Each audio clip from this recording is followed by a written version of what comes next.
မင်္ဂလာပါဒီဗီဒီယိုကိုကြည့်နေတဲ့သူလေးတွေကအခု2ရက်3ရက်အတော်အတွင်းထဲမှာပဲ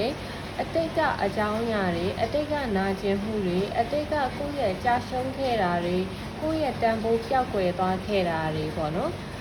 ကိုပျောက်ဆုံးသွားခဲ့တာတွေဒီလိုအတွေ့အကြုံမျိုးတွေပေါ့နော်အဲ့လိုအတွေ့အကြုံမျိုးတွေကိုပြန်ပြီးတော့အမှတ်ရနေတယ်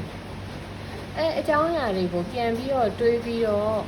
အဲ့လိုတချို့လေးတွေဆိုရင်ငိုနေတဲ့သူလေးတွေရှိတယ်ပြီးတော့အခုလက်ရှိအခြေအနေမှာကိုယ့်ရဲ့ရက်တည်မှုနဲ့ပတ်သက်ပြီးတော့ကိုယ်တိုင်မေးခွန်းထုတ်နေတာမျိုးတွေရှိနေမယ်ငါဘာလို့ရက်တည်နေတာလဲဘာအတွက်ရက်တည်နေတာလဲစသဖြင့်ပေါ့နော်အဲ့လိုမျိုးလေးတွေမေးနေတာမျိုးတွေရှိတယ်တခါတရံမှာကိုယ့်ရဲ့ရက်တည်ချက်ကမှန်ကန်နေရဲ့လားကိုယ့်ရဲ့ရက်တည်ချက်ကခိုင်မာနေရဲ့လားဒီလိုမျိုးတောင်မသေးခွဲဘူးဆိုတဲ့အနေအထားမျိုးပေါ့နော်အဲ့လိုအတွေးမျိုးလေးတွေလည်းတွေးနေနေမယ်ပြီးတော့ဒီရပိုင်းထဲမှာထူးထူးခြားခြားတွေ follower လေးတွေရဲ့စိတ်ကကိုကောင်းကောင်း feeling လုံးနိုင်ခဲ့ပြီလို့ထင်ခဲ့ပေမဲ့အရင်ကတည်းကကိုကြုံခဲ့ရသမျှအရာတွေအားလုံးကိုတစ်ခုချင်းစီစိတ်ထဲမှာပြန်ပေါ်လာတယ်အဲ့အကြောင်းအရာတွေကြောင့်ပဲတော်တော်လေးကိုပျောက်ဆုံးသွားသလိုမျိုးပြန်ပြီးတော့ခံစားနေရတာမျိုးကိုတွေ့ရတယ်ပြီးတော့ကျတော့ follower လေးတွေဒီအတွေးတွေအရင်လွန်တယ်ပြီးရင်အရင်တုန်းကနာကျင်ခဲ့သမျှအရာတွေအားလုံးကိုတစ်ခုချင်းစီပြန်ပေါ်လာတယ်အရင်တုန်းကကိုနာကျင်စေခဲ့တဲ့သူတွေအထူးသဖြင့်ဒီလိုမျိုးဖြစ်ရတဲ့အကြောင်းရင်းကများသောအားဖြင့်ဒီအချစ်ရေးနဲ့ပတ်သက်တာဖြစ်ဖို့များတယ်အချစ်ရေးနဲ့ပတ်သက်ပြီးတော့ကိုယ့်ရဲ့ဘဝထဲမှာနာကျင်ခဲ့ရသမျှအရာတွေအားလုံးပြန်ပေါ်လာနေတယ်အဲ့ချိန်တုန်းကဖြစ်ခဲ့တဲ့ကိုယ့်ရဲ့တန်ဖိုးပျောက်ဆုံးမှုတွေတောက်လျှောက်ပြန်ပေါ်လာနေတယ်အဲ့ဒီလိုမျိုးအတိတ်ထဲကနေအင်မတန်မှဆိုးရတဲ့အတိတ်ထဲကနေပြီးတော့အတွေးတွေကလုံးဝကိုရုံမထွက်နိုင်ဘူးမလွတ်မြောက်နိုင်ဘူးဆိုတဲ့ခံစားချက်မျိုးဒီ2ရက်3ရက်အတော်အတွင်းထဲမှာဖြစ်နေပြီးတော့တချို့သော follower လေးတွေငိုနေတယ်တချို့သော follower လေးတွေဒီကိုမှအဲ့လိုပေါ့နော်အရန်အားငယ်ပိန်ငယ်မှုတွေဖြစ်နေတယ်ပြီးရင်လက်ရှိဘဝရဲ့ရည်တည်ချက်အပေါ်မှာလက်ရှိမှာကိုရရှိပိုင်ဆိုင်ထားတဲ့အရာတွေအပေါ်မှာစိတ်ကျေနပ်မှုမရဘူးပေါ့နော်အမြဲတမ်းကိုလိုအပ်ချက်ရှိနေသလိုမျိုးအမြဲတမ်းပြည့်စုံနေမှုမရှိသလိုမျိုးတခုလိုအပ်နေသလိုမျိုးအမြဲတမ်းခံစားနေရနိုင်မယ်အထူးသဖြင့်ဒီ3-4ရက်အတော်အတွင်းထဲမှာ follower လေးတွေမှာအဲ့ဒီဟာဒီတော်တော်လေးကိုဖိစီးလာနေတာကိုတွေ့ရတယ်ပြောရရင်အတိတ်ထဲမှာကိုလုံးဝပိတ်မိနေတာပေါ့နော်အဲ့တော့အဲ့လိုအတိတ်ထဲကနေပိတ်မိရုံနေမှာမဟုတ်ဘူး follower လေးတွေဒီထွက်ပေါက်ကိုပြန်ရှာတဲ့အခါကျတော့ကို့မှာရင်ဖွင့်စရာလူလည်းမရှိဘူးကိုပြောရင်တော့မှနားလည်ပေးနိုင်မဲ့သူကမရှိဘူးလူရှိရင်တော့မှအဲ့လူကကိုပြောတဲ့အကြောင်းအရာတွေကိုနားထောင်ပေးနိုင်စွမ်းမရှိဘူးဒီလိုပုံစံမျိုးတွေဖြစ်နေတယ်အဲ့ဒီအတွက်အရန်ပြင်ပန်းလုံးအားကြီးနေလို့အဲ့လိုမျိုးပေါ့နော်ဒီsocial media တွေမှာကိုယ့်ရဲ့ခံစားချက်တွေကိုရေးပြီးတော့တင်တာမျိုးတချို့ကျတော့အဲ့လိုမျိုးမဟုတ်ဘဲနဲ့လေအဲ့လို ChatGPT တို့ Gemini တို့အဲ့လိုမျိုးတွေမှာသွားပြီးတော့ဘယ်လိုပြောမလဲဆိုတော့ counseling ခံယူနေသလိုမျိုးလေးပေါ့နော်ကိုပြောချင်တာလေးတွေကိုရင်ဖွင့်ချင်တာလေးတွေကိုခံစားရသမျှလေးတွေကိုသွားပြီးရင်ဖွင့်နေတဲ့သူလေးတွေလည်းရှိနေမယ်ပြောရရင်တော့ follower လေးတွေဒီအထီးကျန်နေတဲ့ခံစားမှုကိုပြင်းပြင်းထန်ထန်ခံစားနေရတယ်ပြီးတော့ဘဝမှာအနာဂတ်မှာဘယ်လိုရှေ့ဆက်သွားမလဲဆိုတဲ့အရာနဲ့ပတ်သက်ပြီးတော့လည်းကိုမေးခွန်းတွေပြန်မေးပြီးတော့ကိုယ်တိုင်မှအဖြေမရှိဘူးဆိုတဲ့အနေအထားမျိုးကိုလည်းကြုံတွေ့နေရတယ်အဲ့တော့ follower လေးတွေဒီအထူးသဖြင့်ကိုယ့်ရဲ့အခုလက်ရှိအခြေအနေမှာဘဝရည်တည်ချက်နဲ့ပတ်သက်ပြီးတော့ပျောက်ဆုံးနေတယ်ဆိုတဲ့ခံစားချက်မျိုးဖြစ်နေတယ်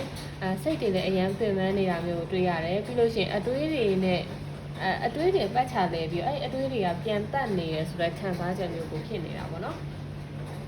အဲ့တော့တစ်ဖက်မှာကfollower လေးတွေအနေနဲ့လက်ရှိအလောက်အကင်ပေါ့နော်အလောက်အကင်နဲ့ပတ်သက်ပြီးတော့လဲကိုမှန်းထားသလောက်ကိုဖြစ်ချင်သလောက်ကိုမှန်းထားသလောက်ရတဲ့သလောက်ကိုမရနေသေးတာပေါ့ကိုရဲ့ဒီလက်ရှိအလောက်အကင်ကအဲ့လိုမျိုးတွေဖြစ်နေတာကိုတွေ့ရတယ်ပြောရရင်တော့တော်တော်လေးကိုစိတ်ရှည်ပြီးခံပြီးတော့ဆောင်ဆိုင်နေရတယ်ဆိုတဲ့ energy မျိုးကိုပို့ပြီးတော့တွေ့ရတယ်အဲ့တော့ကျတော့ follower လေးတွေဒီကိုယ့်ရဲ့စိတ်ခံစားချက်တွေကိုထိန်းချုပ်ရမယ်ကိုယ့်ရဲ့အလုပ်တွေကိုပို့ပြီးတော့အာရုံစိုက်ရမယ်ဦးစားပေးရမယ်ဆိုတာကိုသိနေပေမဲ့လည်းတကယ်တမ်းလက်တွေ့လုပ်တဲ့အခါမှာကျတော့နည်းနည်းလေးခက်ခဲနေတာမျိုးကိုတွေ့ရတယ်အခြေအနေတွေကကိုယ့်ဘက်မှာမရှိနေသလိုခံစားချက်မျိုးဖြစ်နေလိမ့်မယ်တခါတလေကျတော့ကိုကလှုပ်ချင်တဲ့အရာတွေကတော့များတယ်ဒါပေမဲ့အခြေအနေပေါင်း 6,000ကကိုယ့်ဘက်မှာမရှိနေဘူးအဲ့လိုပုံစံမျိုးဖြစ်နေတယ်ပေါ့နော်အဲ့တော့ကျတော့ follower လေးတွေရဲ့စိတ်ပိုင်းဆိုင်ရာအားဖြင့်ပြောရမယ်ဆိုရင်လည်းစိတ်ထဲမှာကဘယ်လိုပြောမလဲဆိုတော့အကုန်လုံးကအစီအစဉ်မကျနေတဲ့ခံစားချက်မျိုးပေါ့ကိုကတခုခုလုံးမယ်ဆိုရင်တော့မှအဲ့ဒီလုံးမဲ့အရာအတွက်ကိုစိတ်ကအပြည့်အဝအာယုံမဆိုင်နိုင်နေတာမျိုးကိုတကယ်အာယုံစိုက်တဲ့အရာတွေကိုလုံးတဲ့အရာတွေအတွက်ကိုအာယုံမဆိုင်နိုင်မဲနဲ့ကိုရဲ့အတွေးတွေအာယုံတွေအကုန်လုံးကအတိတ်ကအကြောင်းအရာတွေထဲမှာပဲပိတ်မိနေတယ်အဲ့ထဲမှာပဲအတိတ်ကအရာတွေထဲမှာပဲလဲပတ်နေတာမျိုးကိုတွေ့ရတယ်နော်ပြီးတော့ကျတော့အခုဒီရက်ပိုင်းထဲမှာ social media ကနေပြီးတော့လေအဓိကပေါ့နော် follower လေးတွေကိုအဲ့လိုမျိုးအတွေးတွေထဲမှာပိတ်မိသွားစေတဲ့အကြောင်းအရာတစ်ခုကဘာလဲဆိုတော့ social media သုံးရင်းထဲမှာအဲ့ social media ပေါ်မှာပဲကိုယ့်ရဲ့ဒီအရင်တုန်းကလူပေါ့ကိုနာကျင်စေခဲ့တဲ့သူတယောက်အဲ့နာကျင်စေခဲ့တဲ့သူတယောက်နဲ့တော်တော်ကိုရုပ်ချင်းစင်တူတဲ့သူအဲ့လိုလူမျိုးကိုသွားပြီးတွေ့တာဒါမှမဟုတ်ရင်သူနဲ့တူတဲ့အဲ့လိုကတ်တွန်းပုံပဲဖြစ်ဖြစ်ဒါမှမဟုတ်သူကြိုက်တဲ့ကတ်တွန်းပဲဖြစ်ဖြစ်အဲ့လို animation လေးတွေပဲဖြစ်ဖြစ်အဲ့လိုမျိုးပုံလေးတွေကိုရုပ်တရက်မြင်ရတာပြောရရင်တော့သူ့ကိုအမှတ်ရစေမဲ့အရာမျိုးတွေကိုပြန်မြင်ရတာတချို့လေးတွေအတွက်အခုဒီ reading ကိုမကြည့်ခင်တရက်လောက်မှာပဲအိမ်မက်မှတ်ထားတယ်เนาะအဲ့တစ်ဖက်ကိုအဲ့လိုနာကျင်စေဆုံးဖြစ်စေခဲ့တဲ့သူအိမ်မက်မှတ်ထားတယ်အဲ့တော့တော်တော်များများဒီ follower လေးတွေရဲ့ဒီစိတ်ပေါ့เนาะစိတ်ကိုဘယ်လိုပြောမလဲဒီအတိတ်မှာပြန်ပြီးတော့ပိတ်မိသွားစေတဲ့အရာကဒီ social media သုံးရင်းထဲမှာသွားပြီးတော့ဖြစ်တာအဲ့လိုပုံစံမျိုးလို့ဒီထဲမှာပို့ပြီးတော့တွေ့ရတယ်ပေါ့နော်ပြီးတော့စိတ်ထဲမှာဒီအရာအလုံးကဘယ်လိုပြောမလဲဆိုအစီအစဉ်တကြားမရှိနေတဲ့ခံစားချက်မျိုးကိုဖြစ်နေတယ်စိတ်တွေစီပြင်ပန်းနေတယ်အတန်းနိုင်ဆုံးကိုပြန်ပြောင်းလဲပြင်ဆင်ပြီးနေထိုင်နေရသားနဲ့ကိုပဲအစမပြေဖြစ်နေတာမျိုးကိုတွေ့ရတယ်တခုကိုလုံးနေတယ်အဲ့ဒီလုံနေတဲ့အပေါ်မှာအာယုံမရှိဘူးနောက်ထပ်လုပ်ရမယ့်အရာပေါ်မှာပဲစိတ်ရောက်နေတယ်အဲ့တော့တခြားအလုပ်ကိုပြောင်းလုပ်လိုက်တော့လေပြောင်းလုပ်လိုက်တဲ့ပုံမှာအာယုံမရှိဘူးနောက်ထပ်တခြားအရာပေါ်မှာအာယုံရှိနေပြန်ရောအဲ့လိုပုံစံမျိုးကိုဖြစ်နေတာပြောရရင်တော့ follower လေးတွေကိုယ်တိုင်ဒီကိုယ့်ဟာနဲ့ကိုယ်လည်းသိတယ်စိတ်ခံစားချက်တွေကိုထိန်းချုပ်ရမယ်အလုပ်တွေလုပ်ကြရရှိတယ် follower လေးတွေရဲ့ဒီဘဝရက်တည်ချက်အတွက်အများကြီးစူးစမ်းမှုရှိနေသေးတယ်ဆိုတာကိုတော့အသိစိတ်ကတော့သိနေတယ်ဒါပေမဲ့မသိစိတ်ကအမြဲတမ်းပြန်ပြီးတော့လွန်ဆွဲနေတယ်အမြဲတမ်းကိုယ့်ရဲ့စိတ်ထဲမှာlimiting belief တွေရှိတယ်ပြီးလို့ရှိရင်ကိုကန့်သတ်ထားတဲ့အချက်တွေအများကြီးရှိနေတယ် follower လေးတွေမှာဘာလဲဆိုတော့အရင်တုန်းကကိုကန့်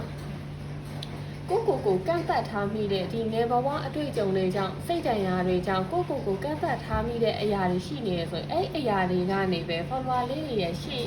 တက်လန်းကိုရှေ့ဆက်မတိုးနိုင်အောင်ဆွဲချနေတာဖြစ်တယ်အဲ့ဒီ limiting belief ကိုပြန်ပြီးတော့ရအောင်ရှာပါအဲ့လိုမှမဟုတ်ရင်ဒီထဲမှာပဲပိတ်မိနေပါလိမ့်မယ်အဲ့တော့ကျတော့ follower လေးတွေအနေနဲ့က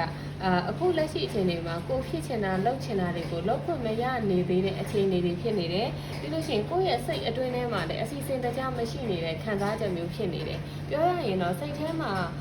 ဘယ်လိုပြောမရှင်းလင်းနေဘူးအရင်တော့အကြောင်းအရာတွေနဲ့ရှုပ်ထွေးနေတယ်အတွေးတွေလည်းအရင်များနေတယ်ပြီးလို့ရှိရင်ဒီအပိုင်းထဲမှာပေါ့နော်ထူးခြားသတင်းတွေကြားရတာမျိုးပေါ့နော်သတင်းတွေဆိုတာအဲ့လိုပေါ့ကိုယ့်ရဲ့စိတ်ကိုအဲ့လိုမျိုး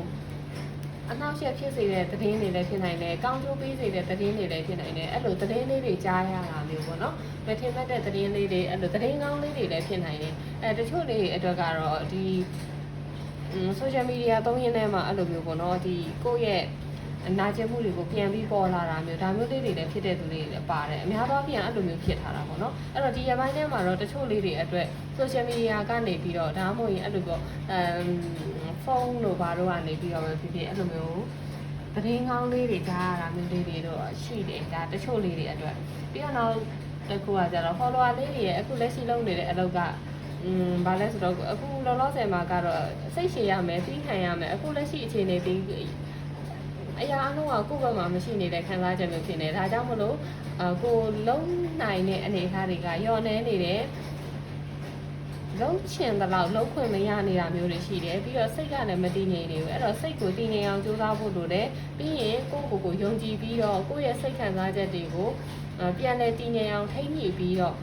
ကိုလုံးတဲ့အရာတွေကိုရှေ့တိုးဆောင်ရွက်ဖို့လိုအပ်တယ်အဲ့လိုဆောင်ရွက်ပြီးရကြမှာသာ follower လေးတွေဒီမျှော်လင့်ထားတဲ့အောင်မြင်မှုပ ပြည့်စုံကြွယ်ဝမှုဒါတွေကိုရရှိမှာဖြစ်တယ်အဲ့တော့ကျတော့ဒါတွေကအချိန်တော့စောင့်ရမယ်ဘာကြောင့်လဲဆိုတော့ follower လေးတွေရဲ့အနေအထားမှာဒီကိုယ့်ရဲ့စိတ်အတွင်းထဲမှာကိုအစမပြေဖြစ်နေသေးတာပြောရရင်တော့စိတ်တိုင်းရတယ်ပြန်ပေါ်နေတဲ့ trigger တွေအရန်ကိုဖြစ်နေတာမျိုးတွေ့ရတယ်နော်အဲ့တော့ follower လေးတွေအနေနဲ့ကဒီစိတ်ပိုင်းဆိုင်ရာအရာဘာတွေပြောင်းလဲဖို့လိုအပ်မလဲပေါ့နော်ဘာတွေပြောင်းလဲဖို့လိုအပ်မလဲဆိုရင်တော့ follower လေးတွေမှာအထူးသဖြင့်ကအရင်တော့ကအကြောင်းအရာတွေဒီပဲပိတ်မိနေတာဖြစ်တယ်အရင်တော့အကြောင်းအရာတွေပိတ်မိနေတယ်အဲ့လိုပိတ်မိနေတဲ့အချိန်မှာကိုကအခုလက်ရှိအခြေအနေမှာကိုဘာလုပ်လို့ရနိုင်လဲဆိုတဲ့ဟာကိုပြန်ပြီးတော့အာရုံစိုက်ဖြစ်ဖို့လိုတယ်တခါတလေကျတော့အတိတ်ထဲကိုရောက်သွားတယ်အတိတ်ကနာကျင်မှုတွေထဲမှာပဲပြန်လှည့်သွားတယ်လှည့်သွားပြီးရင်ကိုလက်ရှိလုပ်နေတဲ့အရာကိုမေ့ဖြောက်ပြီးတော့လူကဘယ်လိုပြောမလဲ energy ကျသွားတာမျိုးလေးတွေဒီရက်ပိုင်းထဲမှာအထူးသဖြင့်ဒီ1ရက်2ရက်3ရက်အဲ့အတော်အတွင်းထဲမှာဖြစ်နေတာပေါ့နော်အဲ့တော့ကျတော့ကိုဘာလုပ်နိုင်တယ်ကိုသိရတတ်တဲ့အရာလေးတွေကိုသူများတွေကိုမျှဝေပေးတာလို့ကူညီပေးတာလို့အဲ့လိုမျိုးလေးတွေလုပ်ချင်းအပြင်ကိုယ့်ရဲ့ self esteem ပြန်တက်လာနိုင်ပါတယ်အဲ့လိုလေးတွေနည်းနည်းချင်းစီလုပ်ကြည့်ပေးပါပြီးလို့ရှိရင်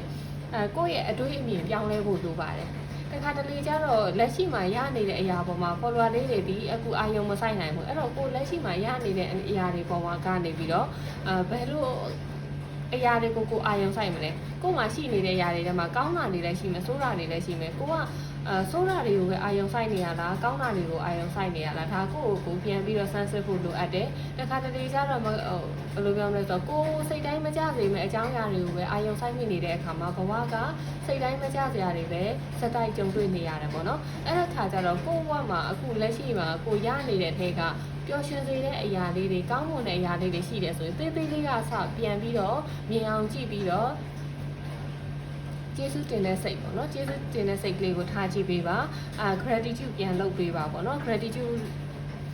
ကိုကျေးဇူးတင်တဲ့စိတ်ကလေးနဲ့နေထိုင်တာမျိုးလေးတွေပြန်ပြီးတော့လေ့ကျင့်ယူပေးပါပြီးလို့ရှိရင်ကိုယ့်ရဲ့အတွေးအမြင်တွေကိုပြောင်းလဲပြလိုက်ပါအခုလက်ရှိအခြေအနေမှာကကိုအဲ့လို limiting belief တွေနဲ့ပတ်သက်ပြီးတော့ပြန်ပြီးတော့ကိုယ့်ရဲ့ရှေ့တက်လန်းကိုနောက်လျှောက်ဆွဲချနေတယ်ပေါ့နော်အဲ့လိုဆွဲချနေတဲ့အခါကျတော့ကိုကရှေ့ကိုမရောက်လေ self esteem ကြလေအဲ့တော့ကျတော့ကိုကရှေ့ကိုဆက်တိုးနိုင်မှုအတွက်ကိုလည်း self esteem ကိုမြင့်တင်ဖို့လိုတယ် self love မြင့်တင်ဖို့လိုတယ် self care လုပ်ဖို့လိုတယ်ဒါကြောင့်မို့လို့ကိုကအခုချိန်မှာကိုယ့်ရဲ့အတွေးအမြင်တွေကိုပြောင်းလဲပြဖို့လိုတယ်ဥပမာပေါ့နော်ဖန်ခွက်တစ်ခွက်ထဲမှာရေတဝက်ရှိနေတယ်ဆိုရင်ရေတဝက်ရော့နေတာကိုမြင်ပြီးတော့စိတ်ညစ်နေမဲ့အစားရေတဝက်ရှိနေသေးတဲ့အရာပေါ်မှာကျေးဇူးတင်တဲ့စိတ်ကိုထားတာမျိုးပေါ့နော်အဲ့လိုပုံစံမျိုးလေးပြန်ပြောင်းကြည့်ပါသေးသေးလေးတွေအစားပြန်ပြောင်းကြည့်ပါတခါတရံမှာသိနေတဲ့အရာတွေကလည်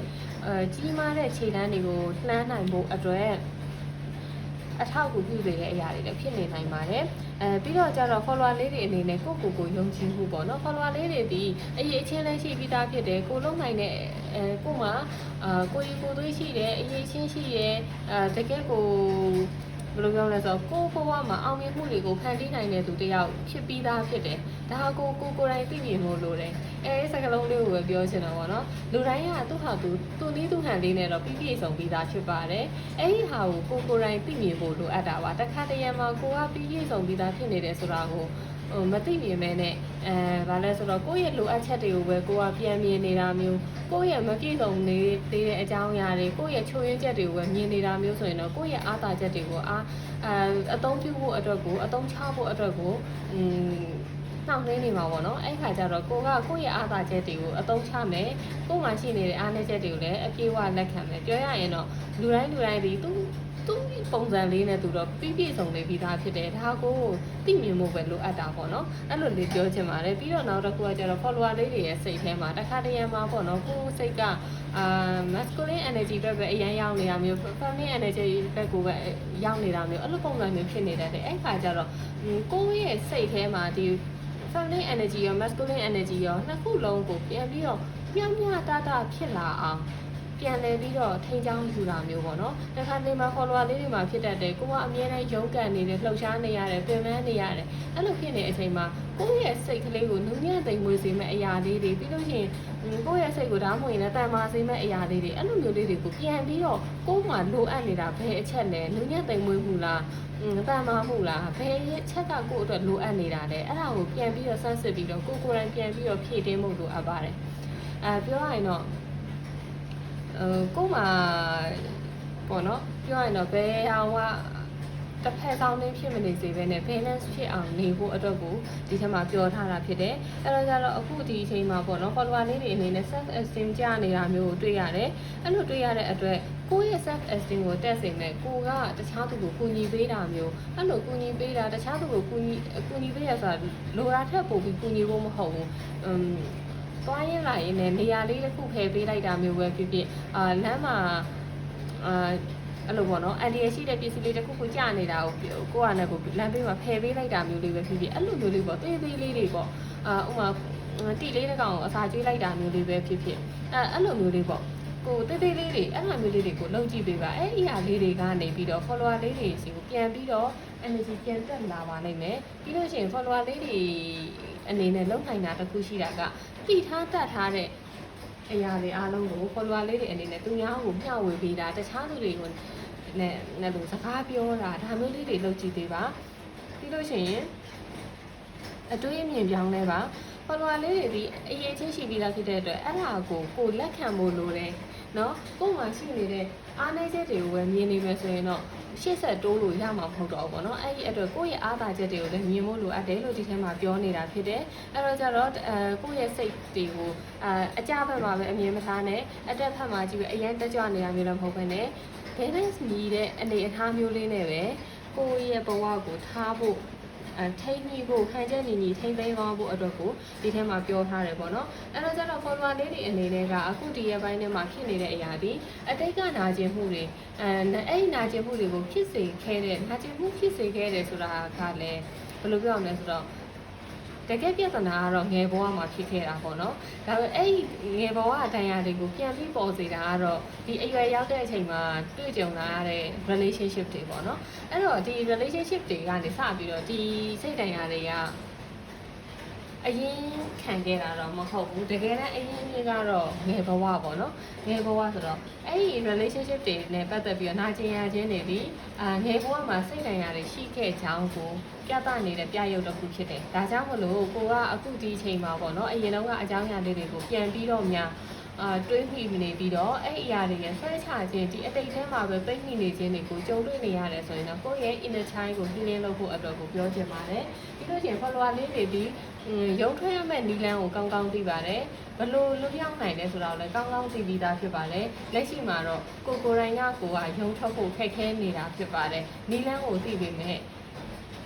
ရုံထွက်ဖို့အတွက်အဆင်ပြေမဖြစ်နေသေးတာမျိုးပေါ့နော်အဲ့တော့ကျတော့အဲ့ဒီလိုမျိုးကိုကရုံထွက်လိုက်မယ်ပြီးလို့ရှိရင်ကိုယ့်ရဲ့စိတ်ထဲမှာရှိနေတဲ့အရာတွေကိုပြန်ပြီးတော့အစီအစဉ်တကျပြန်လဲတိဆောက်တဲ့ပုံစံပေါ့နော်အဲ့ပုံစံမျိုးလေးနဲ့ပြန်ပြီးတော့ထိန်းချောင်းသွားမယ်ဆိုရင်တော့ follower လေးတွေဒီအခုချိန်မှာစာမျိုးကြီးဖြစ်နေတဲ့အလုပ်ကလေးများရှိတယ်ဆိုရင်တော့အဲ့အလုပ်ကလေးကနေပြီးတော့ပြန်ပြီးတော့အဆင်ပြေလာဖို့ရှိပါတယ်အဲ့တော့ကျတော့ကိုယ့်ကိုပြန်ပြီးတော့တိဆောက်ပါကိုယ့်ကို self esteem တက်အောင်လုပ်ပါအတွေးအမြင်တွေပြောင်းလဲပါကိုယ်ဒီပြည့်စုံပြီးသားဖြစ်တယ်ဆိုတာကိုလည်းလက်ခံထားပါဒါကိုယ့်ကို balance ပြန်ထိန်းပါ harmony ဖြစ်အောင်နေပါအတိတ်ထဲကနေပြီးတော့ရုံထွက်ပါအောင်မြင်မှုကမကြခင်ရလာပါလိမ့်မယ်ပြောလင်းထားတာလည်းရရှိလာဖို့ရှိပါတယ်သတင်းကောင်းတွေလည်းရရှိလာနိုင်ပါတယ်အဲအားကြောင့်မလို့ကိုယ့်ရဲ့ဒီအတိတ်ကဒီအခြေရေးကြောင့်ပတ်သက်တဲ့ဖြစ်ခဲ့တဲ့စိတ်ထင်ရတွေဒီကို healing လုပ်လိုက်ရင်ရတယ်ဒီလိုမျိုးလေးပဲတွေးထားပေးပါအရန်ကြီးအဲ့ဒီထဲမှာမျောပါပြီးတော့ဖြစ်နေတယ်ဆိုရင်တော့ခဏတစ်ဖြုတ်နားပြီးတော့ပြန်ပြီးတော့ကိုယ့်ရဲ့ self esteem ပြန်တက်အောင်ပြန်လုပ်လိုက်ပါလို့ပြောချင်ပါတယ်အဲ့တော့ကျတော့အောင်မြင်မှုကိုညှော်လင့်ထားတဲ့အရာတွေအောင်မြင်မှုအသီးပွင့်တွေကတော့ရရှိလာဖို့ရှိတယ်ဒါပေမဲ့လုံးရမယ့်အဆင့်လေးကတော့အတိတ်ထဲကရုံထွက်ဖို့ပဲဖြစ်ပါတယ်ခက်ခဲမယ်ဆိုပေမဲ့လည်းလုံးနိုင်မှာပါအဲ့တော့ကျတော့ဒီနေ့ reading လေးမှာတော့ follower လေးတွေအနေနဲ့ဒီရပိုင်းထဲမှာဖြစ်ပေါ်နေတဲ့စိတ်တန်ရာတွေနဲ့အဲ့စိတ်တန်ရာတွေကနေပြီးတော့ရုံထွက်ပြီးတော့ကိုယ့်ရဲ့ဘဝကိုဘယ်လိုပုံစံမျိုးနဲ့ရက်တည်သွားမလဲဆိုတဲ့အပေါ်မှာreading လေးဖတ်ပေးခဲ့တာဖြစ်ပါတယ်အဲ့တော့အားလုံးကိုကျေးဇူးတင်ပါတယ်ရှင်ဘိုင်ဘိုင်